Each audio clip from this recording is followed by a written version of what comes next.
আশুরার দিন 10 মুহররম, এই যে এই মাস চলতেছে মুহররম, এটা হচ্ছে এই মাসটা কার? আল্লাহর মাস। এই মাসটা কার? আপনি যদি আশুরার দিন একটা আমল করতে পারেন, আপনার শব্দ কবুল হয়ে যাবে, নসিব খুলে যাবে, ভাগ্য পরিবর্তন হয়ে যাবে।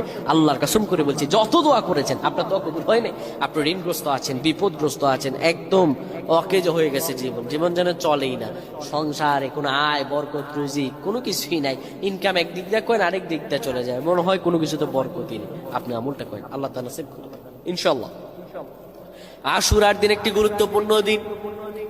এই আশুরার দিন আল্লাহ রাব্বুল আলামিন মূসা আলাইহিস সালামকে ফেরাউনের কবল থেকে রক্ষা করেছিলেন। এটি গুরুত্বপূর্ণ দিন। এই মুহররমের মাসের এই 10 মুহররম আশুরার দিন আপনি আমলটি করবেন। আপনি কিবলামুখী হবেন। কিবলামুখী হয়ে আপনি আয়াতুল কুরসি পড়বেন 10 বার। আয়াতুল কুরসি 10 বার পড়ার পরে পড়বেন লা ইলাহা ইল্লাল্লাহ, এই দোয়াটি পড়বেন, এই কালিমাটি পড়বেন 100 বার।